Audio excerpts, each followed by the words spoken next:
Hello and welcome everyone. My name is Matt Frentz. I am the Assistant Director for Affinity Engagement here at Northeastern University in our Alumni Relations Department. We are excited to be having one of our virtual In You at Noon programs today. We appreciate those who are able to join us and those who are watching the recording here at a later date. So I will give the title of today's event and give a little bit of a format. So we have a follow-up event on a really exciting article from News at Northeastern. What would it take to vaccinate the world against COVID-19? And we're going to talk in depth about kind of what that means and have some time for Q&A as well. Just a few housekeeping things. There is a recording, as I mentioned, that will be posted. Some of you may be watching that now. And we will also have transcription available for those who would like it.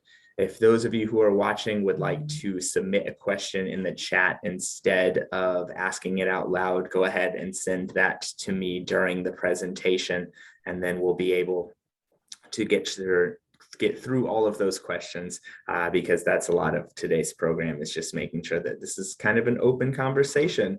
Before we get into the presentation itself, I want to pass it over to Joe Hunt, who has been a long time In You at Noon member himself and is going to give a little background on our program, how we've adapted during these different times, what we're doing, and kind of looking to the future as well. So Joe, you go ahead and take it from here.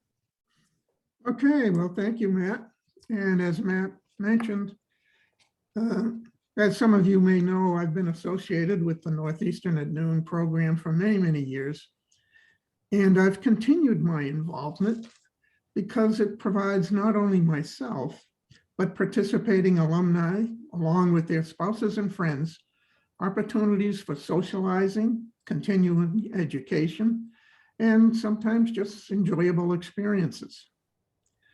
While we currently cannot physically mingle, nevertheless, I feel we're grateful to gather, even if it is just electronically. And fortunately, an upcoming concert event will permit some of us to physically meet. With respect to adult ed, I've found that the recent presentation of music-based interventions for brain health not only interesting in itself, but also that it relates to the subject of music therapy in general, a field in which a niece of mine is finishing up a master's program. So thanks to that presentation, I might be actually able to hold a conversation with her. Overall, I've found the presentations to be informative and useful in many areas, such as politics, science, history, sports, and Northeastern research. And some other presentations have been just fun. And some of you may actually remember a presentation of a few years back that gave the history and life of Superman. I've also enjoyed our field trips. These have been interesting, enjoyable, and welcome opportunities for socializing. And I've especially enjoyed our museum visits, lunchtime harbor cruises, and joint activities with our Cape Cod community. For example, climbing to the top of the Truro Lighthouse, my wife and I found particularly memorable, especially coming back down. In any case, I hope all of you too, who have found Northeastern equally worthwhile, and I'm looking forward to seeing you all, hopefully in person, next spring. Well, thank you for this opportunity, Matt, and back to you. All right, thank you so much for that, Joe. We're going to go ahead and let our professors introduce themselves, talk about the article, participating in it, and talking about kind of updating things, as that was about 90 days ago, and we know things change very quickly. So let's go ahead and get things started. Professor Sanders, you can lead us off. Thank you, Matt. Thank you, everybody. Again, I wanted to welcome everybody, those of you that are joining us live, and certainly those that will be listening to this. I'm Dr. Nada Sanders. I hold the title of Distinguished Professor of Supply Chain Management at DeBoer McKim School of Business here at Northeastern. And my area is supply chain management and forecasting. And throughout this pandemic, I've been really involved following, tracking what is happening on a global supply chain scale. And I've been marrying in my own world the two silos, one, the medical community and watching what is happening there, and then following on a global scale in terms of what is happening on the economic front, shortages, every aspect. And I think for us, one of the most significant things has been the need to implement some of the things that we know in supply chains in order to vaccinate the world. Now, when we wrote the article, when we actually were interviewed for it, it was a very, very important. I would say today, this session is more important than ever. It is so fortuitous given where we are. And I would say single-handedly, the reason we are hearing about the new variant now that has emerged since Friday. Since last Friday, today's Monday, the 29th, since last Friday, we have the new variant really popping up globally. That is primarily the case because we have failed on a global scale for a global response to vaccinate the world. So when we contributed to this article, we talked about the importance and the need to vaccinate the world. I would say that the reason we are where we are now is precisely because we have not done these things. And there is so much that we can do. There's so much knowledge that we have, and I can talk about that as we go through. But I think there is a real sense of urgency to implement the things that we discussed in the article in order to now create a global response to actually vaccinate the world, because that is the problem. Even if this variant, and I hope turns out to not evade current vaccines, unless we vaccinate the world, we are going to have other variants coming up. Bear in mind that about 80% of Europe is vaccinated. Only about 10 to 15 to 20% of Africa is vaccinated. So until we have parity, until we're able to understand that it's not me, but it's an us, and that we are in this together, and that as countries we come together and we apply best practices, in this case, supply chain knowledge and management in a systems view. If we don't do that, we're going to continue with problems. So I'm happy to be here. I'm happy to talk about this further, and I'll hand it over to the next person.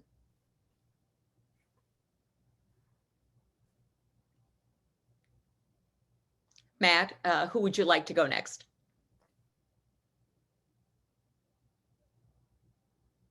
It's probably troubleshooting in the back.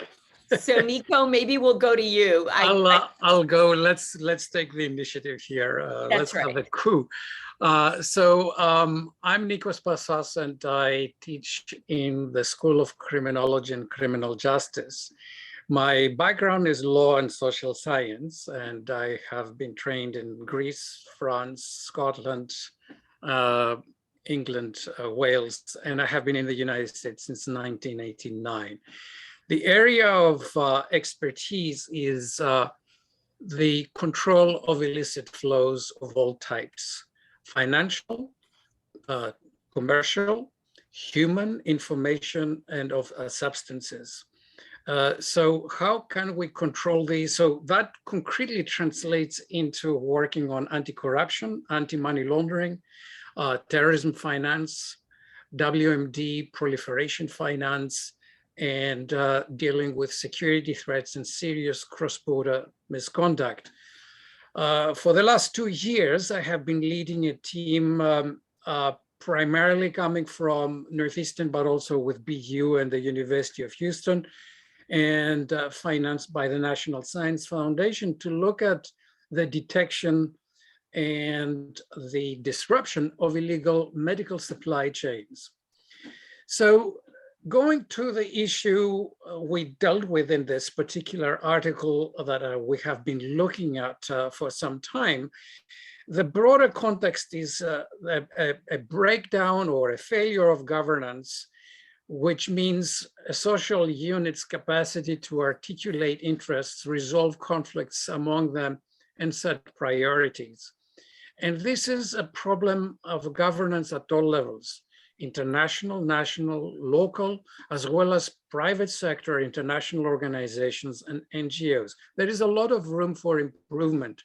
And in my own writings that I use for my teaching and my research as a conceptual framework, there are two ideas that relate to our topic of vaccinating the world. One is the lawful but awful practices that we have, things that are allowed by the law or even promoted by the government, but when you look at their consequences, they are catastrophic, they are disastrous, they are worse than organized crime.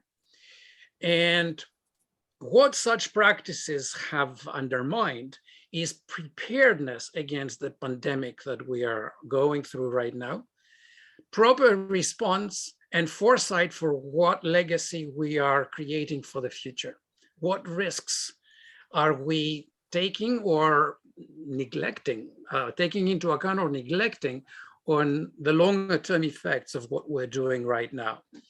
So when you look at the market failure, essentially, that led to the world being unprepared for this, you look at companies getting, objecting to the prioritization of coronavirus vaccines and treatments ahead of time. For decades, experts have been talking about the need to deal with this and the inevitability of such pandemics. And yet, there were lobbying efforts in the European Union, for example, where a proposal 3-4 years ago to focus research with public funding on these things was defeated. Then when it came to the response, we pay lip service to what Nada was talking about, the issue of being on the same boat, dealing with, we are as safe as the weakest link. And I like the metaphor of the swimming pool here. You cannot designate a part of the swimming pool as a bathroom and swim in the other corner and expect that you are swimming in clean waters. So the current variant of concern, Omicron, as well as the previous one, Delta and other ones, are the direct result of uncontrolled spread, multiplication, and evolution of this virus. That's what viruses do, and they do exactly what we expected them theoretically and practically to do. So as long as we have, and Africa, in fact, in some parts of Africa, you have vaccination in single digits. A year and a half into a pandemic where all kinds of technology, capacity, and investment has been put into effect, but has not worked. And here is the concept of the second concept that I use, that of criminogenic asymmetries. Whenever you have systems or actors with marked differences in law, culture, power, technology, information, health, and geographic conditions, then you have opportunities for misconduct. You have motives for people to take advantage of these opportunities, and you have weakened controls as people then look left, right, and center in panic, trying to solve the urgent, neglecting the important, and allowing illegal supply chains and networks to reign supreme. And we have seen this throughout the world. So what we ended up was with a mismatch between demand and supply. And we ended up with misapplication of resources where countries at first stated that they were going to have solidarity with developing countries, with low and middle income countries, and they did not. They did not do that, and they continue not to do that. There is still disagreement about what you do in cases of emergency when it comes to patents, and whether for treatments or vaccines that save life and stabilize societies, economies, the global system, whether there are exceptional circumstances where we do things differently. So again, relying on the markets in this particular instance, or the current arrangement in the management between sovereign states, international organizations, and private companies, leaves a lot of room for improvement. It hasn't worked, it is not working, and I must say, and we can discuss that in as much detail as you wish, the pharmaceutical sector itself has undermined its own credibility with past malpractices that have shaken confidence in them doing the right thing, doing it the right way, setting the prices right, setting priorities right, and making medicine and life-saving treatments, medical devices, and so on, affordable and accessible to everyone.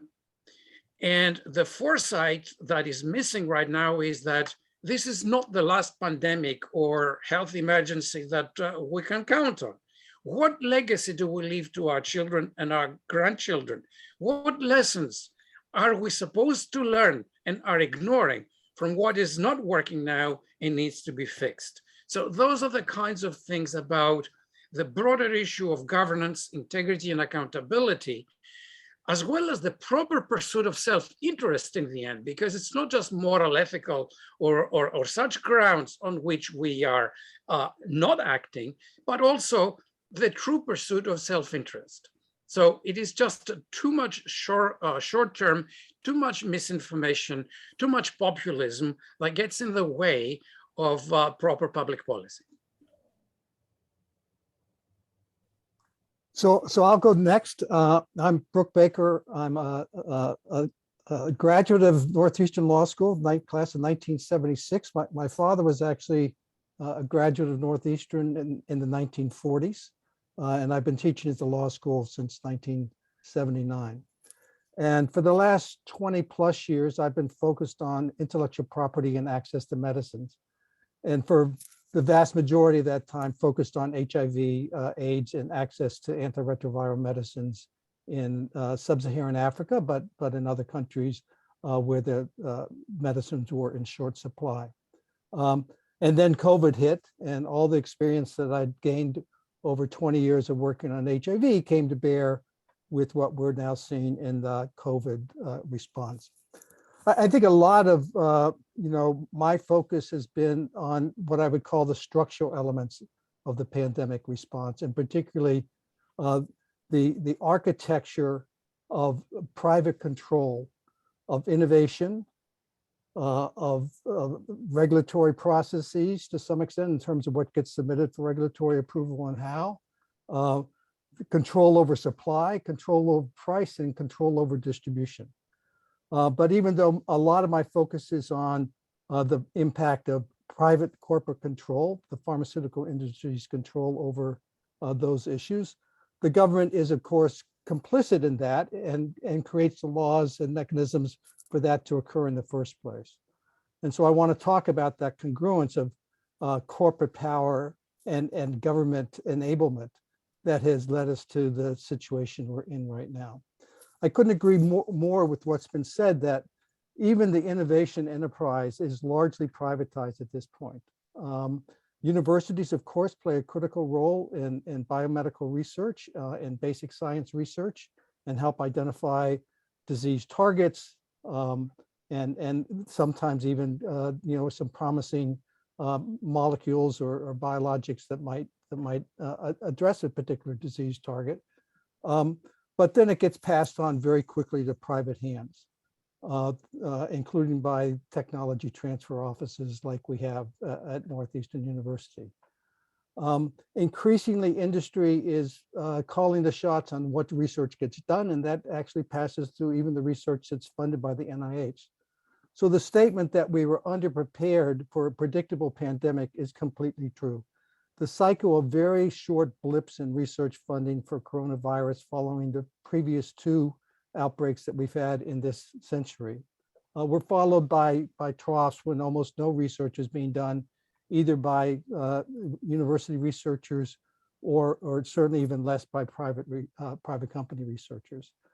And thankfully, when the COVID pandemic hit, enormous resources were spent and directed towards the coronavirus response.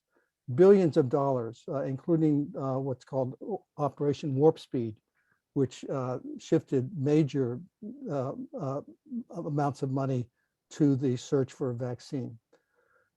But the government tied no strings to that funding.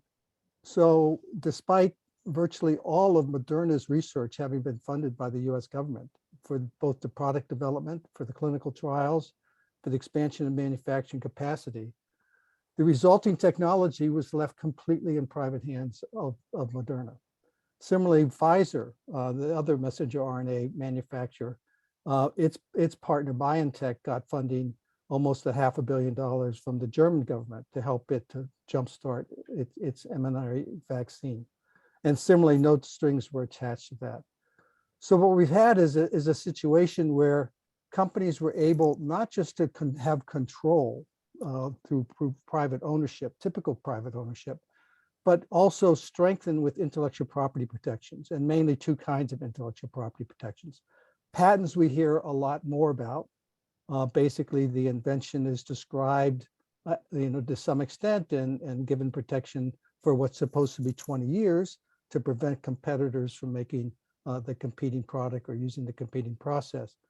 But increasingly important with respect to vaccines and biologic medicines are trade secrets, confidential information, which is much less well defined in terms of legal systems, much less uniformity, even nationally, let alone globally.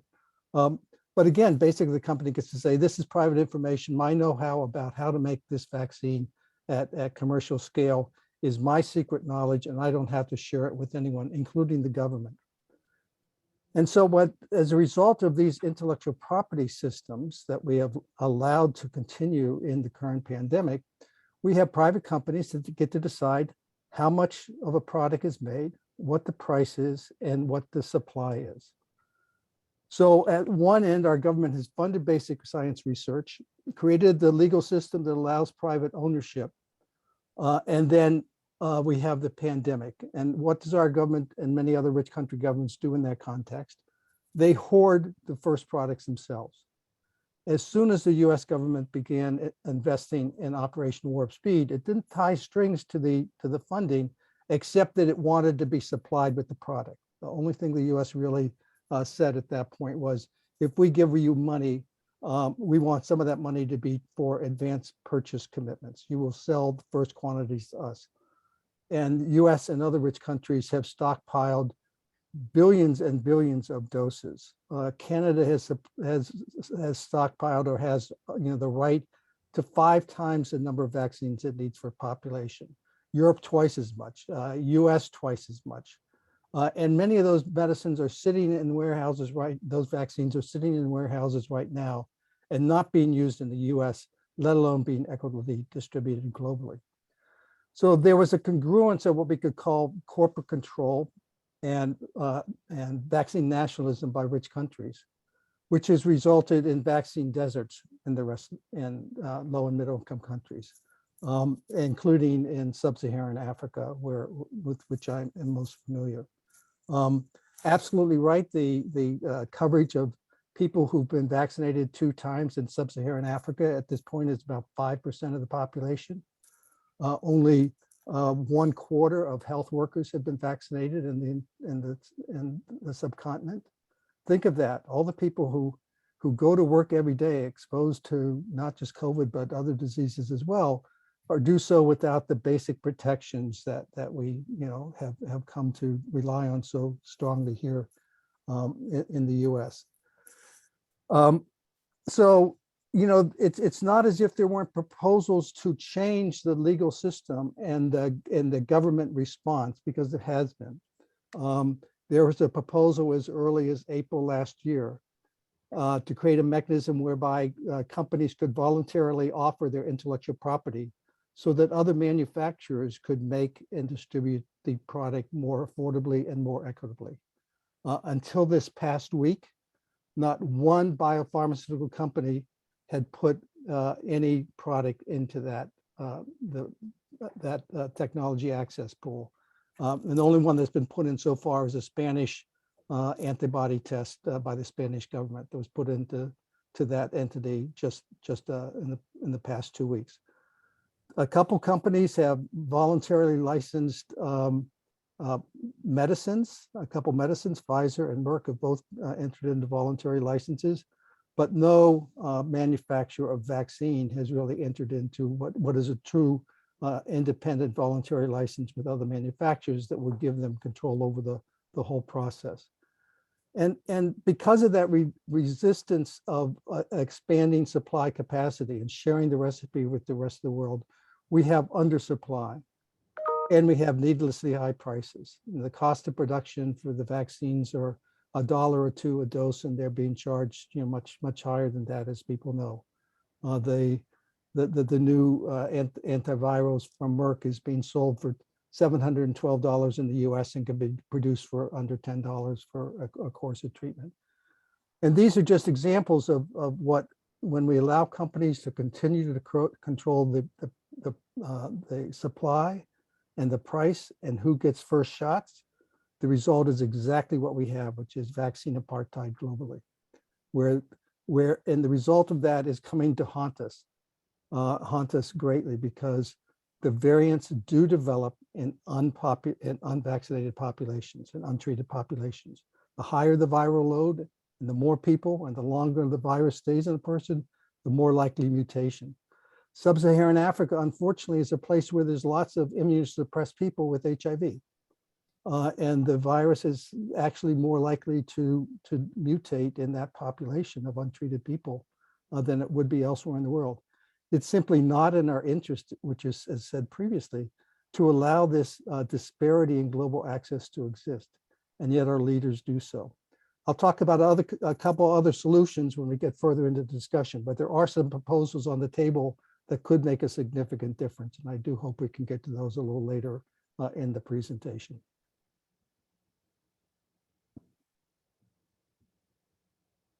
All right. Wow. Wow. Thank you all so much, obviously, for sharing that. Just so everyone knows, I know we had some people join us late. This is open Q&A. If you'd like to take yourself off of mute, ask any questions that you have, feel free to do so. If that is not the case, I'll give you a minute. If not, I have some questions that were submitted in the chat box and via email from some folks who are unable to attend today, but I'll let people jump in if they have questions now, and then we'll continue to bounce those off each other.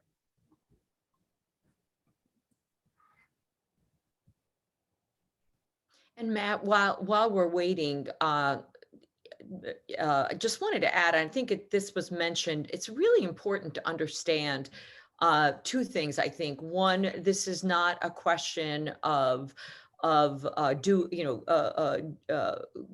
doing only good, but rather, if you wanted to be purely economic, we are on a global scale for massive economic failures that are going to impact businesses, that are going to impact everyone in the ways that we have seen if we don't do this. I think one of the basic tenets of supply chain management is an area that I work in, but it's really the systems view and the really understanding of the system. I love what Nikos had said about the pool analogy and using one part of the pool as your bathroom. So absolutely true. And we know mathematically, even we have theory of constraints, we have bottlenecks, I mean, all of that kind of stuff. If we don't look at this scenario now as a system on a global scale, we're going to continue to have massive failures. It's been very interesting to me to see how siloed the thinking has been. And one of the things that, as I've listened to Brooke and Nikos, to actually see how our disciplines need to come together, our areas have to come together to really look at these global answers. But what happens, we've looked at things siloed, like even in this country, when we looked at shortages, people say, oh, it's the containers that are the problem. Oh no, it's the labor that's the problem. Oh no, it's the shipments from China that are the problem. And what they fail to understand is that we have to look at the global system that looks at transportation, goods, production, but looks at policies, looks at labor, looks at the recipes of IP, as Brooke had mentioned, as an important component. This is a system that has to be looked at together as opposed to any one of these siloed areas. And I think as long as we continue to look at this situation in a siloed way, siloed as far as disciplines and siloed as far as geography, we're going to have some really serious, potentially devastating problems as we move forward.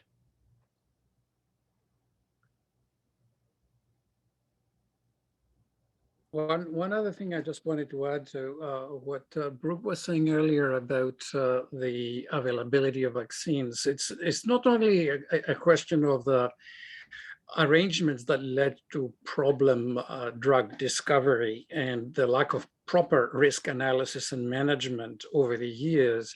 It's not only the manufacturing issues where the Serum Institute in India, the largest vaccine maker in the world, was unable to cope even with domestic demand in the end, but also the fact that you have where available a vaccine that Uganda has to pay double the price of what the European Union pays the Serum Institute to make available. It's just unacceptable that we have this kind of situation.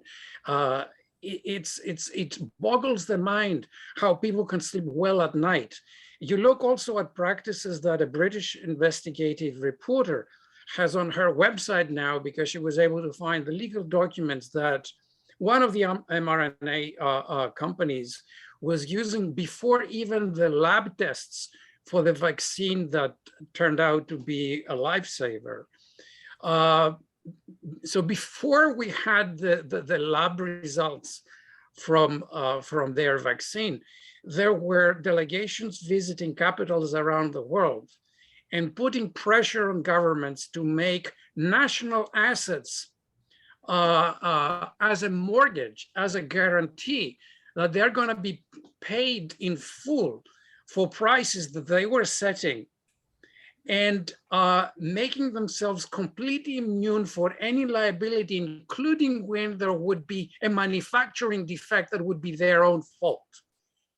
And there were some governments that sent them away. There were others that were afraid to talk about it. And I think it was the Dominican Republic in the end that shared the legal document, which is currently available on the website. That reporter has won actually awards for her research. But this is what is affecting what I was saying earlier, and what is explaining, in part at least, the hesitancy with respect to vaccination among healthcare workers, because they are familiar with past practices where results were not shared, where data were kept or only partially shared or published, where peer review was affected, where dead monkeys were replaced in order to hide mortality rates of vaccines in development, and the current practices about advertising, marketing, and price setting, as well as the distribution, that you put them all together and you do have a perfect storm. And the results of this we are experiencing now with the Omicron variant. So there was a question in the chat from from someone about the president's speech at noontime. Now, most of us didn't get to hear it because we're in this webinar as well. But basically, questioning about the advice for vaccination and some public safety measures, but not for panic in light of the response. And I wanted to talk about one of the very proactive proposals that is on the table that the U.S. could do much more to support. So as I've tried to emphasize that intellectual property has been a major barrier to an effective global response because of the control it gives to companies who then in some respect actually extort money from governments, right? And in exchange for secured supply. It's a collusion of those two sets of interests. The World Trade Organization has set up what is the global framework for intellectual property protections. It's an agreement called the Trade-Related Aspects of Intellectual Property Rights. And this is an international agreement that sets a harmonized global minimum standard of protections for trade secrets and for patents and for copyright and trademarks, et cetera. Last October, when I say last October, I actually mean October of 2020, India and South Africa had seen that the companies and the rich countries were trending towards what we now call vaccine apartheid. There were not supplies for the promising new products in low and middle income countries. And so they went to the World Trade Organization pursuant to a rule that is effective in the World Trade Organization, seeking a waiver, a temporary waiver from COVID-related intellectual property rights for the duration of the pandemic, so that other manufacturers would be able to expand supply, lower prices, and distribute in regions of the world that were not getting supplies. That proposal has been sitting on the table for 14 months. Only this May did President Biden finally support that waiver proposal. His support, at least verbally, was only for vaccines. And actually, for the first time, he reiterated that support last Friday in a statement at the White House. He might have said so again today, but I didn't get to hear whether he did so. But this is a key proposal to basically remove the yoke of intellectual property protections that is preventing other companies from being able to produce quality assured products that could be distributed more equitably. And the US has been playing pretty much a fence-sitting facilitator role in the discussion. The main public opponents at this point are Switzerland, Germany, United Kingdom. With some some other countries also not directly supporting, but well over 100 countries supporting this proposal. This seems like such an obvious solution to say in the middle of a pandemic with millions of people dying, and the count we have is a vast undercount to the actual number of people who've died. We have a vast undercount of the number of people who've actually been infected. And if we can't change the rules and not have business as usual in the middle of this pandemic, which has disrupted lives as it has, as it's disrupted families, as it's disrupted economies, when would we ever enact such a modification of rules?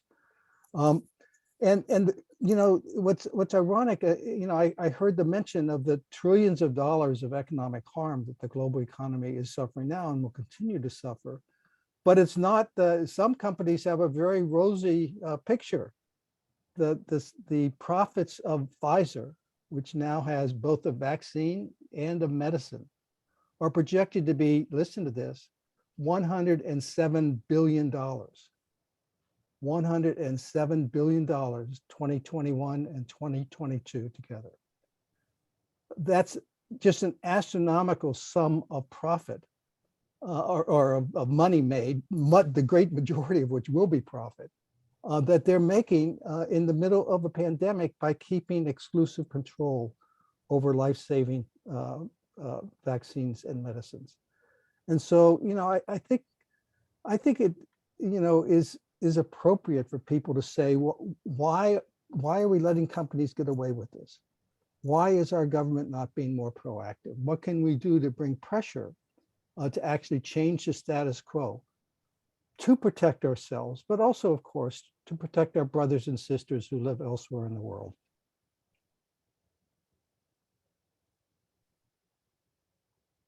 Interesting. In fact, it is Pfizer, the company that was engaging in this aggressive practice of going to sell its vaccine before it was developed in all countries around the world. Now, the CEO of Pfizer has gone on record to say that they have three pricing levels now. One is what they are selling OECD countries. Another one is for middle countries, and they're selling it, he said, at cost to lower income countries. At some point, some fact finding is necessary to see whether these prices are indeed followed, and who has the responsibility for purchasing this and making it available to the rest of the world. But part of the difficulty, I know that the current US administration is in favor of making the recipe available so that the manufacturing capacity can meet the current demand for global vaccination. But Pfizer is very strongly opposing this. They say it is dangerous. I think at some point, laying out the facts, focusing on what consequences each option entails, and let people make informed decisions about this. I know that Anne has a question here in the chat on the lack of a mandate for vaccination. So some countries and some companies have decided to go with this. Unfortunately, in this country, as well as in other jurisdictions, what we have seen is a strong politicization and division over such measures. So when you try to do something with a degree of realism on what is going to work in practice, then you have to combine also carrots and sticks in incentives. For example, some companies have increased the insurance premium for employees who do not, who oppose the vaccination. They say, okay, for you, we're going to have to pay a premium, you cover it. So those kinds of policies in the private and the public sector, I think, are more promising in areas where, unfortunately, this politicization, which is, again, a failure of governance, do not allow for the mandate. But remember, you know, we would still have polio if we were behaving like this in the past about how we get rid of serious diseases.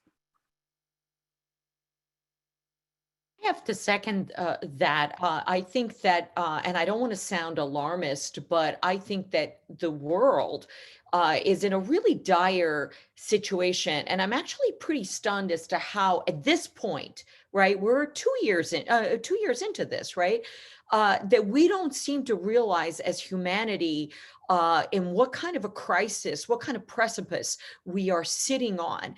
And while some companies and the Pfizer number is pretty astounding, but what the global impact is going to be as we look into a future that is going to continue to play out over and over again.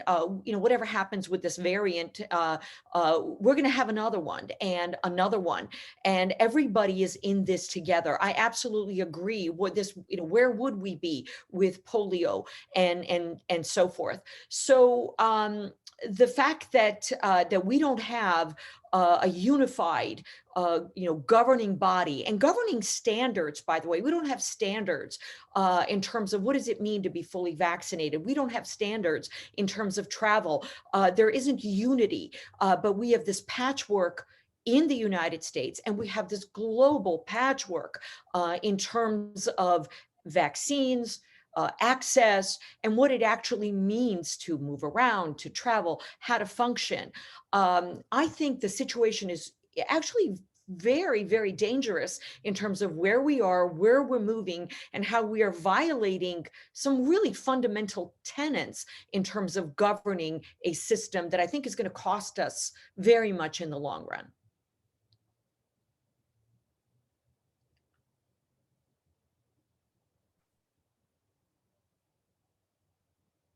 Maybe some of our, the folks in the Zoom with us have some questions or reflections of their own they'd like to add in.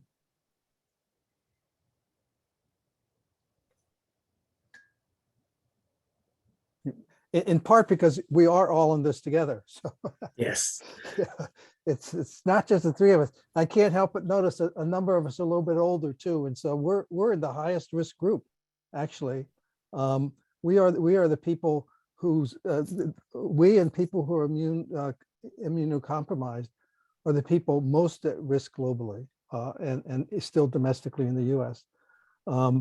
They're already talking about needing a second booster, possibly because of Omicron. They're already talking about needing to have a new vaccine, which could mean, another full course of vaccination for new variant.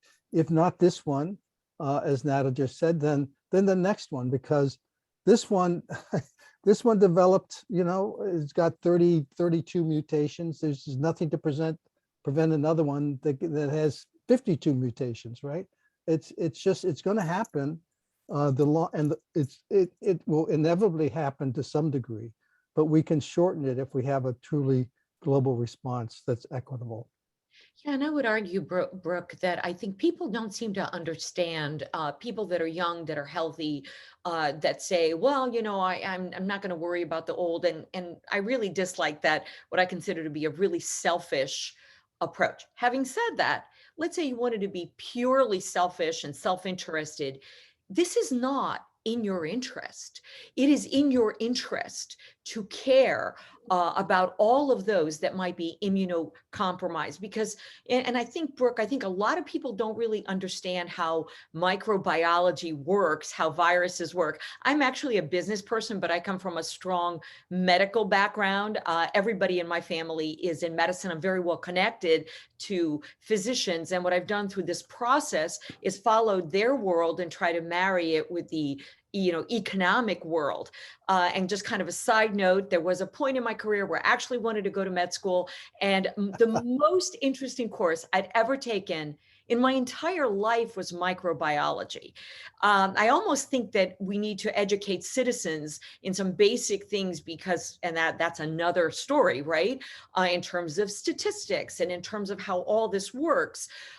Because there is a tremendous lack of understanding of how virology, basic virology works, and how these viruses naturally mutate, and they're going to impact all of us. So if you are a young person that is in great health and doing well monetarily, well, let's just look at, pre this past Friday, when we all kind of got a, gut check in terms of what we saw with the shortages, labor, how the global economy on a purely economic scale and shortages and what they meant for the average person.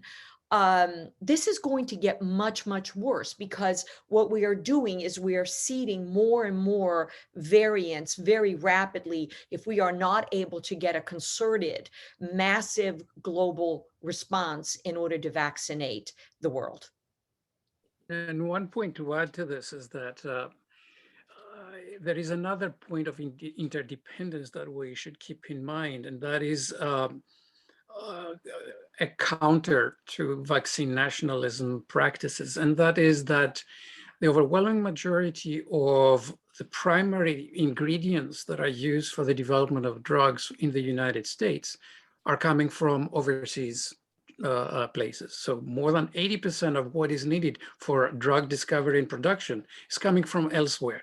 So if you start with vaccine nationalism and blocking or sanctioning or wrongly prioritizing access to these final products, you're going to suffer consequences on where the first materials are going to come next time when we need their contribution. So that is a point of interdependence that we should keep in mind. The other one is that because we are in the middle of a pandemic and fight COVID-19, we shouldn't forget the problem of substandard and fake medicines that are a problem at all times. And you have that with quality of life type of drugs like Viagra, Cialis, things about hair loss or weight loss and so on in the West, as well as very expensive oncology type of products, where 1 or 2 illegal sales of that are worth thousands and thousands of sales of less expensive drugs.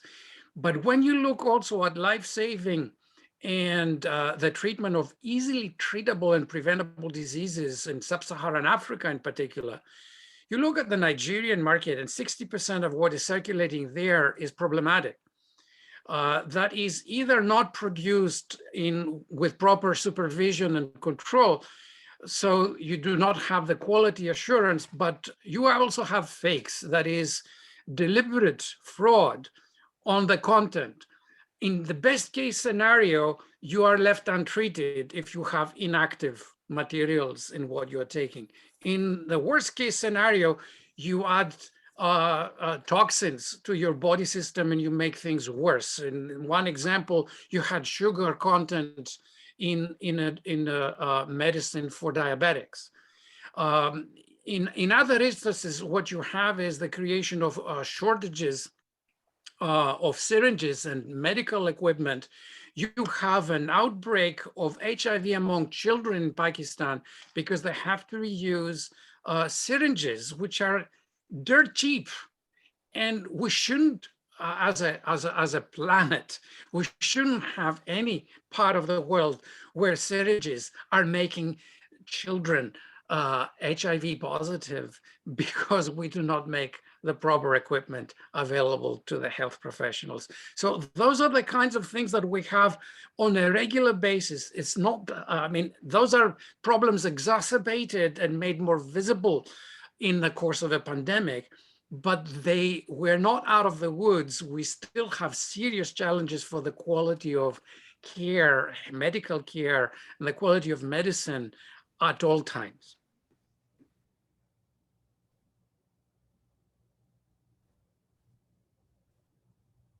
Looks like we have another one coming in here. I'll let you all take a look here at the box that we have and sending one in for us.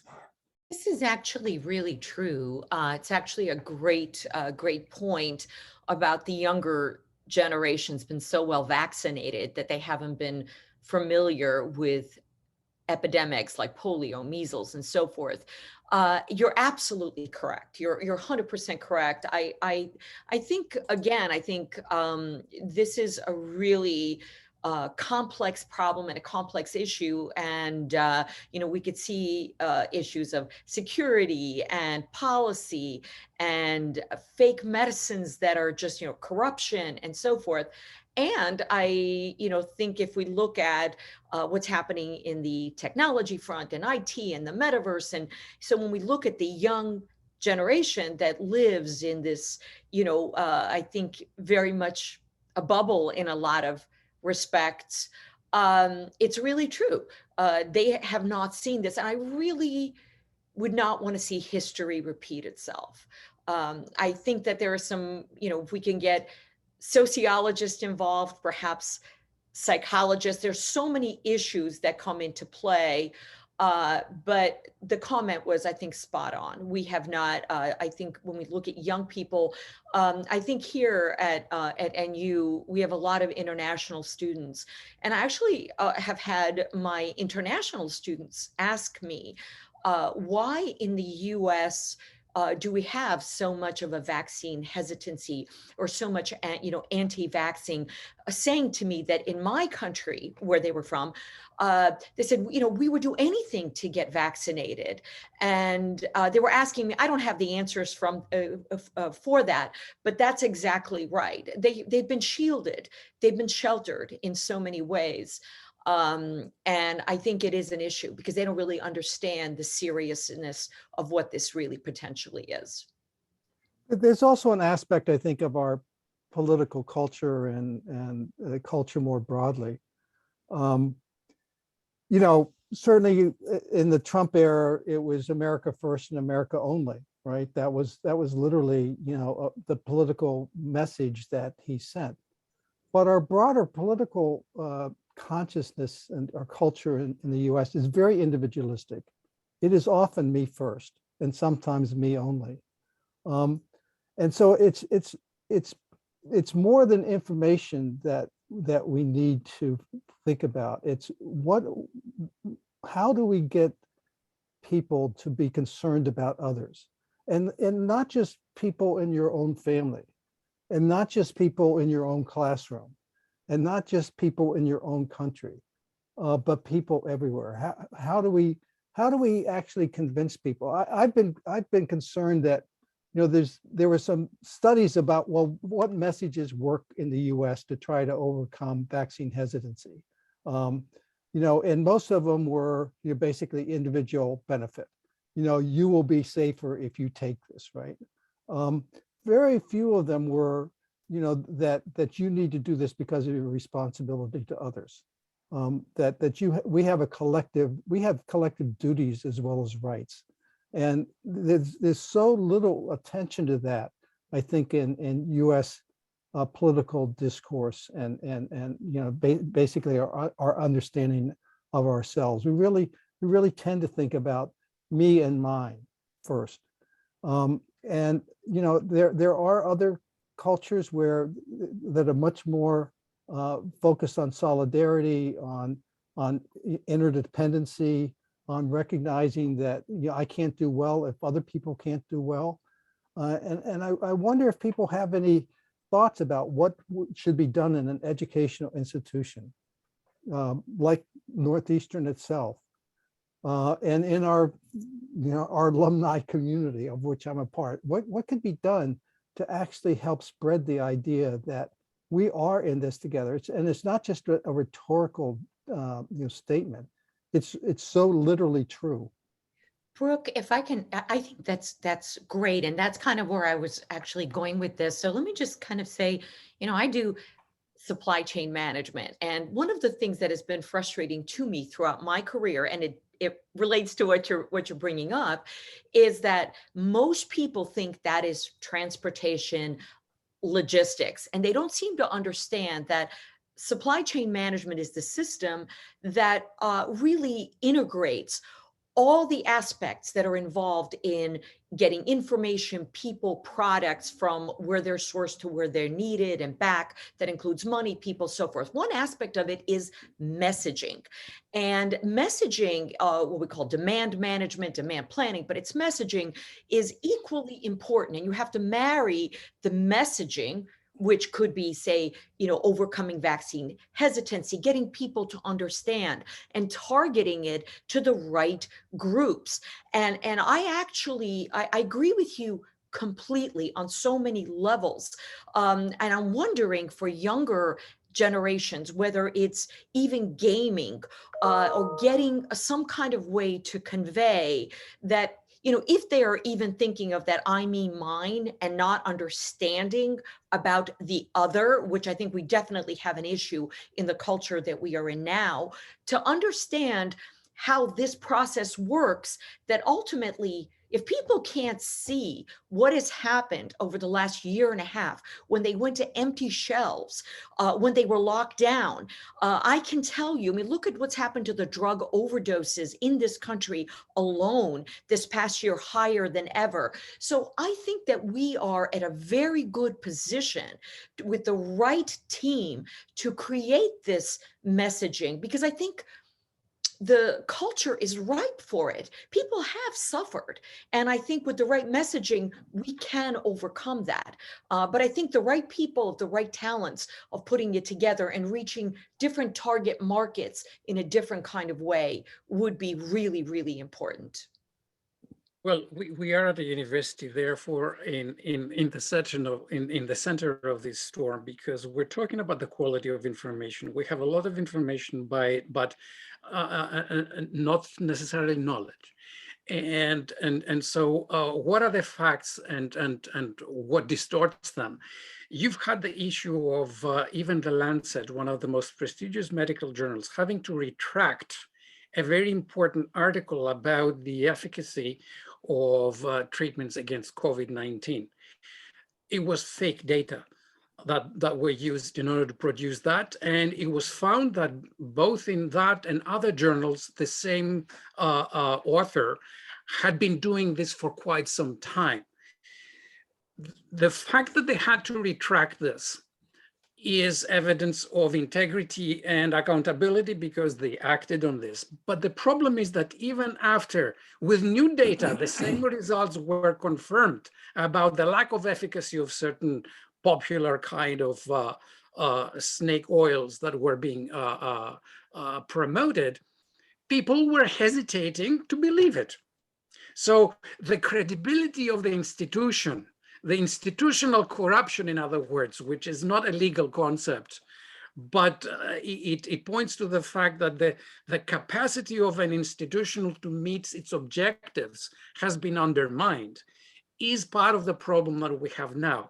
And the cultural asymmetries is very, that Brooke was talking about, individualism, me too, me only, those kinds of things are very much part of what we need to analyze. But at the same time, you have to see that all of these debates about the big tech giants and the other market failures that we have, where if the uncapitalistic kind of way that markets are being run right now, with central banks interfering like there is no tomorrow, exacerbating a number of problems and fueling bubbles and increasing systemic risks that we have to deal with down the road, is part of the governance and the quality of information that we need to help analyze, so that the concept of peer review that we apply to the way that we publish our research gets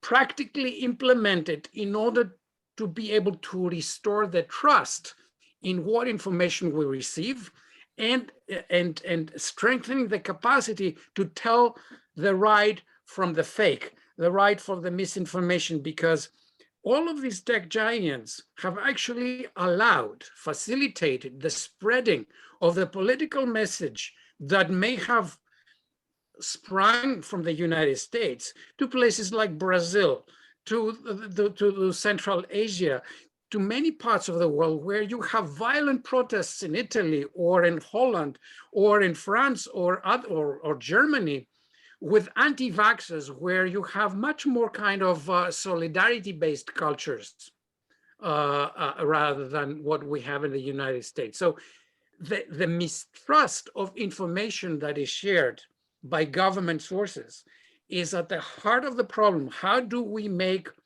scientific institutions, government institutions more credible, and not only as a matter of perception, but also as a matter of substance? How can we instill people's understanding of the kind of criteria, process, analytical capacity in order to process the information, the feed that we receive from advertising, because drugs are being advertised directly to us. We go to the doctor and we say, prescribe this for me, right? Addressing those things in a fundamental bottom-up kind of way. That is the role of the educators, to strengthen the integrity and accountability kind of process, which is so central to any public policy area, including that of health. So the lessons that we are to learn and implement from this crisis can serve us well with all kinds of other policy challenges that we have, climate and other things coming up. Do people think that President Biden was on the radio and TV earlier today, or on YouTube, or wherever he was? He was somewhere, right? And making his announcement. And thanks to Anne for telling us what was said. what do we think the reaction of people in the US would have been if he said, we've been following the wrong path. We need to accelerate vaccine access globally if we're going to beat this pandemic. We've been talking mainly about boosters and access in the US. We certainly need to do more here to get people unvaccinated, vaccinated. But we've got to make sure that people elsewhere have adequate supplies. And I commit to spending US money to support that. Now, I'll contrast this with some things he said instead. 2 weeks ago, he announced that he was giving several $1 billion to set up domestic manufacturing capacity to be able to produce 1 billion doses of messenger RNA vaccines in the US, which would basically be a public subsidy to Pfizer and or Moderna to build up manufacturing capacity domestically. Again, kind of a US first approach. But can people imagine our politicians actually, and our president actually coming out and speaking truth about what we're talking about today, which is that if we don't vaccinate the world, we're not safe? I think that is a great question. And it has not surprised me that we can't answer how to vaccinate the world against COVID-19 in just over 1 hour. It is a vast question, and I want to thank all of you for sharing your amazing expertise in this area and for being with us today. I know folks have some other things to attend to today, so we will end the conversation here for now. If folks have follow-up questions, you can send those to me. You should have my contact information or drop those in the chat box and I'll stay on here for a few minutes. But professors, thank you all so much for your time today, for your expertise. I do want to make one plug for our NU at Noon program. As Joe mentioned at the beginning, we will have an in-person gathering this coming Sunday. We will be getting together as a group to gather in beforehand and then attend the Boston Pops and their holiday show, which is very exciting. There will be a pre-reception at our new location on 300 Massachusetts Avenue, which is conveniently located right across the street from Symphony Hall. So that is a fantastic occasion that we hope for many of you will be able to join us. I will drop a link there in the chat if people would like to join us for that. But once again, professors, thank you so much. Joe, thank you for your wonderful introduction. And if people do have questions about this, about NU at Noon and upcoming events, feel free to contact me anytime. I'm very accessible. You can find me on the website or just simply contact me directly. And I just would like to add that even if you have questions after you heard or watched this meeting, feel free to send Matt or us directly questions that you have. We'll be happy to share our research findings, our ideas, and also our experience as we are trying to find the resources to do this. Northeastern is in discussions with the University of Paris-Saclay for a 6-year collaboration that will deal to a large extent with this, with the participation of pharmaceutical companies and NGOs active in Africa and around the world. There is also another partnership with Indian colleagues to see how technology used to follow the money or illicit flows around the world can be used in order to combat the problem of illicit supply chains. So there may be news to share, there may be things that we can discuss in person or virtually. Stay in touch and we're happy to keep you up to speed. Thank you, Matt, for having us. And just to kind of echo, anybody can reach out to any of us and we're happy to continue the dialogue. All right. Once again, thank you all so much for joining us. For those watching on YouTube, feel free to contact us anytime as well. And we look forward to seeing you in the spring for more virtual NU at Noon programs. Thank you and have a great day.